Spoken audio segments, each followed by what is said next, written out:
proving identities is something we've already done. You simplify each side and hope that they match. So we've done algebraic type ones where you would square out the left, simplify the left. So that's going to require foiling. That'll be x to the fourth, and then because x squared times x squared, then it's going to be x squared y squared plus another x squared y squared, so that's 2x squared y squared, and then y squared times y squared is y to the fourth. So that's the left-hand side. On the right-hand side, 2xy squared, we have to simplify that, so 2xy times 2xy is 4x squared y squared. Plus we have to square out this, which I'm just going to expand it above so I can get right to it. X squared minus y squared, x squared minus y squared, and I'm going to FOIL that out. So that'll be plus x to the fourth minus x squared y squared minus another x squared y squared is minus 2x squared y squared, and then a negative y squared times a negative y squared is a plus y to the fourth. So when I combine like terms, I have an x to the fourth. I have 4x squared y squareds minus 2x squared y squareds, which leaves positive 2x squared y squareds. And then I have plus y to the fourth. And they match. So I simplified the left by squaring out, doing algebra. Not pretty algebra, but nonetheless. And I squared out the terms and combined like terms on the right to simplify, and they match. So I proved it. Okay? Part B here is another way of presenting identities that we've done before this year. So essentially find the values of A, B, and C that would complete this identity. In other words, they would make the left side equal to the right side. So to simplify the left side, I'm just squaring that out. Can anyone do that in their head, hopefully? Without having to actually expand and FOIL because we've squared binomials so many times this year? Come on, Bo. I got faith. What's the first term going to be? Can we start there? 9x squared. What's the last term going to be? Plus 16, because negative 4 times negative 4. The inner and outer, if you think about, and again, this is what I wish we could do in our head a little bit better at this point. The outer is going to be negative 12x. The inner is going to be negative 12x. So the combined total is going to be negative 24x, which comes from really multiplying those together and doubling it. Okay? Equals ax squared plus bx plus c. So now we should be able to answer the question. What is the value of a that makes this an identity? 9b, negative 24, and c, 16. Okay. So we're going to continue this concept of proving identities now with trig. And in order to prove things, there's a lot of substitutions that are going to happen. Mainly all of our reciprocal functions. Like if you see a cosecant, changing it to a 1 over sine. If you see a secant, 1 over cosine. If you see a cotangent, 1 over tangent. If you see a tangent, it may be worthwhile to replace it with sine over cosine, which we did on that first day when I told you this already, but I'm going to reinforce it today, that tangent comes from sine divided by cosine.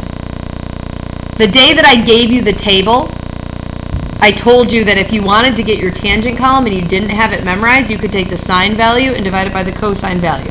So knowing that tangent is sine over cosine is pretty important. And so we may use that, and therefore the cotangent is the flip of that, cosine over sine. Okay? So let's just jump into this. I don't think this will be overly difficult for you once you get the hang of it. So proving in general is simplify the left, simplify the right. So my advice to you would be to work on one side at a time until you get it as simplified as possible. And which side do you start with? I would recommend you start with the more complicated side and try to simplify it, because usually there's more to do with it. So on this, here's your equal signs. I'm just going to do a little wall there to keep this organized and clean. On the left of that, I have the secant of x times the cotangent of x. Now secant is replaced with 1 over what? Cosine.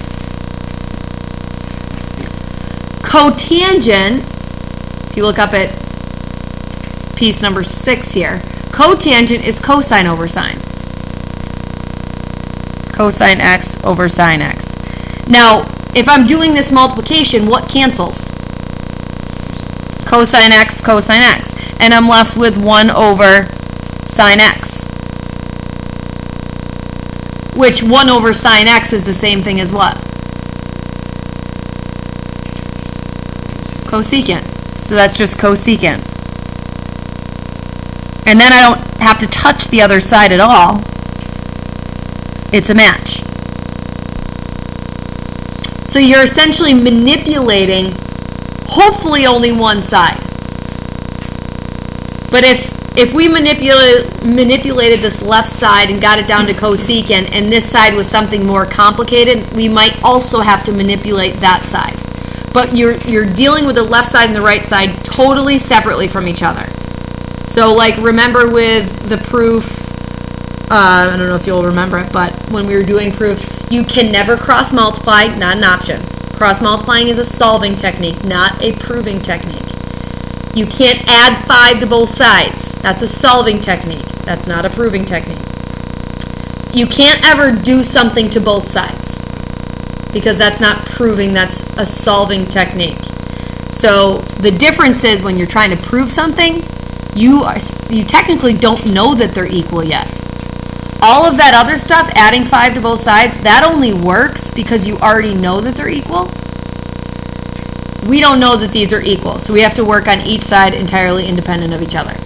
Okay, so then jump to number 2. Which side looks more complicated to you? If there's my equal sign. The left, definitely. Sine of x is about as simple as it gets. I can't do anything with a sine of x. So I'm just going to leave that sine of x alone. Tangent, I can. Okay, tangent, I can change to what over what? Sine over cosine. So that's sine x over cosine x plus cosine x. Okay, so I'm going to do my multiplication. What's sine x times sine x? Well, this is technically over a 1, right? As well. Sine x squared. So if you multiply the top, you get sine squared x over 1 times cosine is cosine. Now, in order to simplify this, I need to add these terms together, right? I can't add these terms together if I don't have a, what? Common denominator. So in order to give this, what does this one need? Cosine x. So give it a cosine x over cosine x. Should have left more room here, sorry. So this new fraction becomes what? What's cosine squared? And now that I have a common denominator, I can actually add those, right? So the numerator will be sine squared x plus cosine squared x.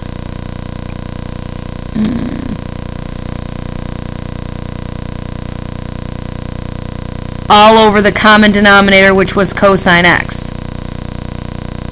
Now normally I would tell you to work completely vertically, but because I have a lack of space, I'm going to kind of wrap around to the right. Here's the Pythagorean identity. I just went over that when I was talking about it. These are all your reciprocal function stuff. Anytime you see sine squared x plus cosine squared x, replace it with a 1. That's going to simplify it tremendously, and that's what we have here in our numerator. Sine squared x plus cosine squared x is 1. That's your Pythagorean identity. This is probably the most useful place for the Pythagorean identity, more so than the way we used it the other day. Sine squared plus cosine squared is 1 over cosine x. And 1 over cosine x is the same thing as cosecant. Oh, secant, I'm sorry. secant x. And then the right-hand side can just be brought down. Secant x equals secant x. There's no, I can't write down a list of steps for you. Step 1, do this. Step 2, do this. It's a lot of playing around. Okay? It's a lot of substituting things in and out, keeping your fingers crossed that some things will cancel and something nice will happen. And it does. Okay? There's obviously, if it says to prove, the assumption is this should work. So I'm just kind of showing you some of the different things you might come across. Like this was pretty straightforward, substituting things canceled pretty easily. This you had to like get a common denominator. Okay, that may come up for you. Once you do some substitutions initially and some multiplication, you have to get a common denominator sometimes to continue simplifying to actually do the addition. Number 3, you have to factor. Which side's more complicated? The left. What is the GCF of those two terms? Cosine x. So you may have to factor, and that leaves us with 1 minus sine squared x. Well, you may say, well, how's that helpful? And I'm about to teach you something else that you may have to do. When you see sine squareds and cosine squareds, you should be thinking about this Pythagorean identity somehow, okay? This equation can be manipulated any way you want, meaning I can shift things around. So I could subtract sine squared from both sides. It's still the Pythagorean identity. It's just rearranged a little bit. So I just subtracted sine squared from both sides because this is a true statement. We know that. So I can manipulate it and subtract sine squared from both sides, which tells me that 1 minus sine squared, which is what I have in this problem, can be replaced with cosine squared. You can rearrange this. The other way you might rearrange it would be to subtract cosine squared from both sides, which would give you sine squared of x equals 1 minus cosine squared.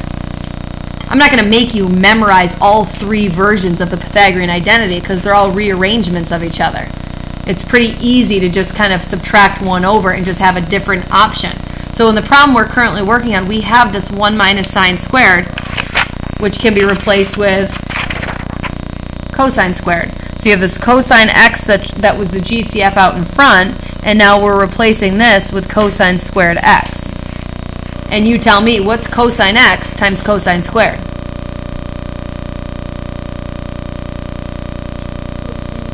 Cosine cubed, right? You multiplied it by just one more, so that's cosine cubed x equals cosine cubed x.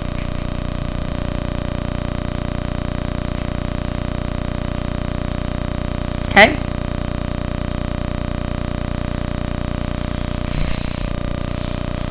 Now, number 4, which side looks more complicated to you? The left. Okay. So if I work on the left, I'm going to do it in 2 different ways, but I'll work on the left up on the board, so then I'll do the other side on paper. If you have a binomial, let me ask you this. If you have 8 plus 4x all over 2, what can you do to simplify that? Right, but you kind of split it up, right? You divide both pieces by 2. Yes? If you have a binomial divided by a monomial, you can take each term, it's almost like the distributive property of division, and you divide each term by 2, which is what we're going to do here. Because this is a binomial divided by a monomial. So we're going to split it up into the 1 getting divided by cosine x, plus, and then the sine of x getting divided by the cosine x. And that should look really nice, right? Because 1 over the cosine is what? Secant. And sine over the cosine is tangent. And look at that, you're done. So that's based on the choice that you guys thought, and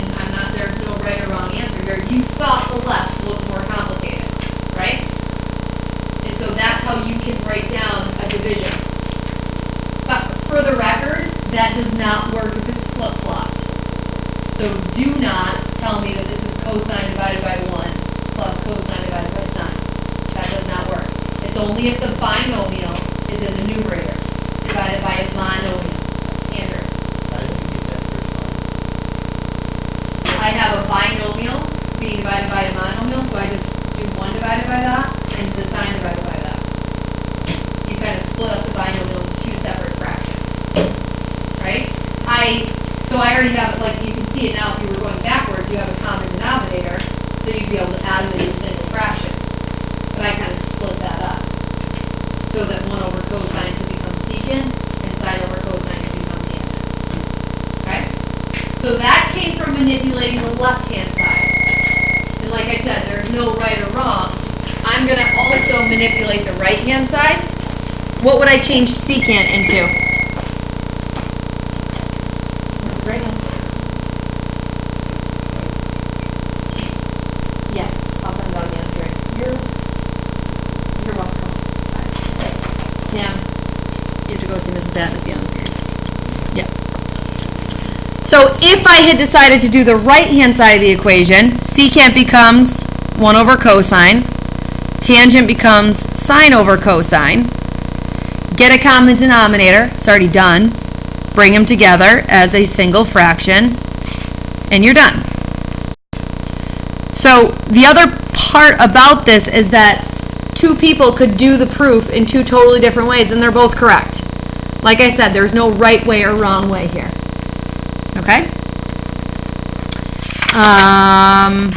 This was all just practice, and what I will do is, and you don't have, I've instructed everything, so you don't have to write this down, but I'm going to fly through this if you just want to sit back and watch. Lydia, will you pass one of those out to everybody, please?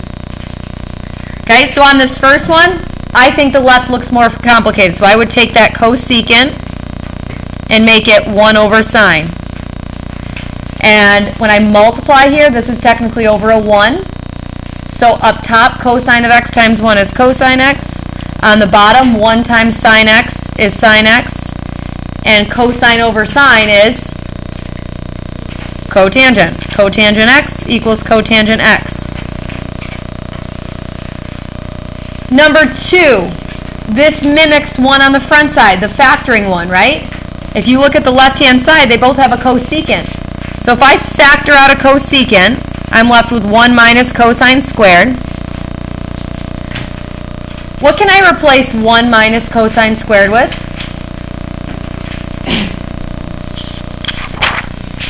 One minus cosine squared is a different rearrangement of the Pythagorean identity. I can replace it with sine squared.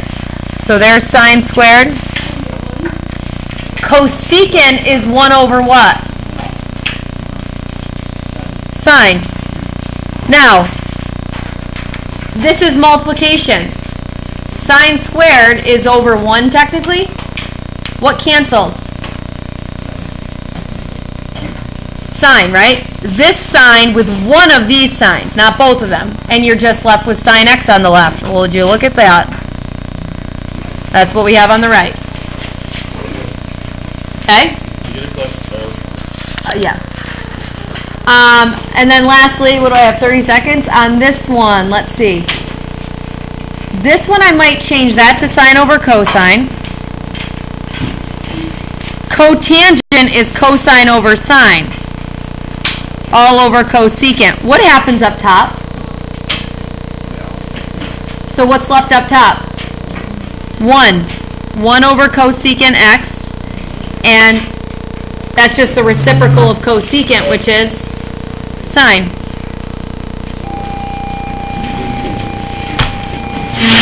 Have a great day.